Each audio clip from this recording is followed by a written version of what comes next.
Hey training team, I'm making a video of a presentation I did last Thursday for a good portion of the training team, but I wanted to make this presentation so anyone who's following via Basecamp can also see what we're talking about.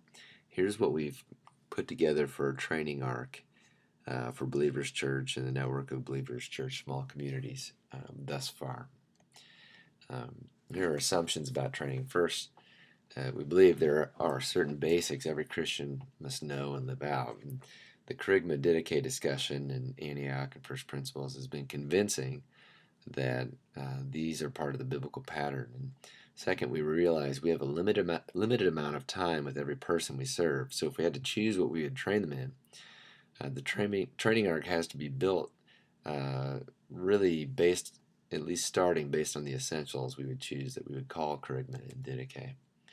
Also, training has to account for content, audience, and context. And what we mean by that, content, the way we envision it, a helpful metaphor is imagine the content like that of a tree. The gospel, the kerygma, is the roots. The didache is the trunk, and all of the other content, which is important, but not as central as gospel and didache. Everything else grows out of that center. When we think about audience, what we mean, we're taking into account the developmental stage of the people we're training. So whether it's children or youth or adults, and then also just spiritual maturity.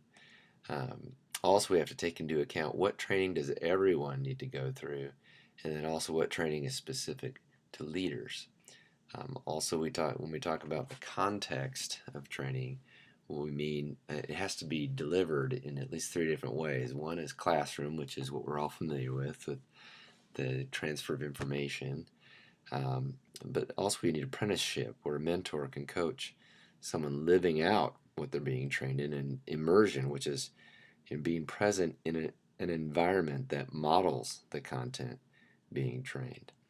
And so also we envision training like a spiral, that we never leave the basics. We never really leave the gospel and didache. We just go deeper. And so what the spiral idea creates is a system of short-term and long-term training. And so an example would be if we're teaching about prayer, then we do it initially based on the commands of Christ. Then the next time around, we maybe use something like celebration of discipline that has a more robust teaching. And then maybe the next go around would be, one of the spiritual greats on prayer like von Balthasar or, whoever. And so you kind of get the idea. So with these assumptions in mind, here's the training track we envisioned thus far. Here you see content, audience, and context. We'll start with content. But imagine our short-term content being that of the commands of Christ. We can, if you want to look and see what those are, go to obeychrist.com. It's also the teaching series we've been doing on Sunday mornings for the last little bit. And then for long-term, the next go around the spiral, the first bit of that would be for the content of First Principles Series 1 and 2, not actually using the First Principles Series 1 and 2 books. What we plan to do is take selections from those series and put them in a different format, which we'll talk about in a minute. Then we're looking at what we call the tool shed. That is kind of those different subjects, the fruit on the tree, if you will. And then First Principles Series 3, as is, the Four Fields Manual from No Place Left, and then the Antioch School, starting with the 4 core courses.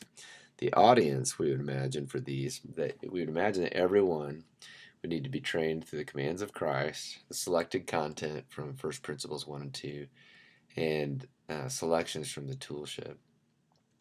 However, when we start talking about leadership, it looks like, we could imagine doing the Series 3 of First Principles with our elders and deacons, and then also, when I say APES there, the apostles, prophets, evangelists, shepherds, and teachers. And then somebody can imagine is, we've noticed that the Four Fields Manual is really well geared to the apostle evangelist types because it's immediately practical and really focuses on, expansion well, whereas Antioch school is better geared for the uh, prophetic shepherd teacher types. Of course, no hard and fast rules on those, but it just seems to be a good way to take this training. And when we talk about context, the assumption would be ideally everyone we're training is in a context, an immersion context, where they're living, seeing these values, these teachings lived out, so hopefully in a small community of some sort. For Commands of Christ and the trainings, the first principles 1 and 2 in Toolshed, also really good context would be 3/3 groups. See obeychrist.com for description of those groups. D groups, also our foundations classes that happen 2 or 3 times a year. That's another environment where we could do this training. Also for the leadership training, there's just all kinds of options. Antioch has a cohort environment. We can develop some of these things, for instance, for First Principles 3, maybe a seminar format. Also, we'll probably have some one-on-ones, and we're doing community round tables where every other month we're doing training for the leaders of small communities. So there's much more work to do, but this is a first look at trying to put all this information together and have some kind of training we'll have for our community.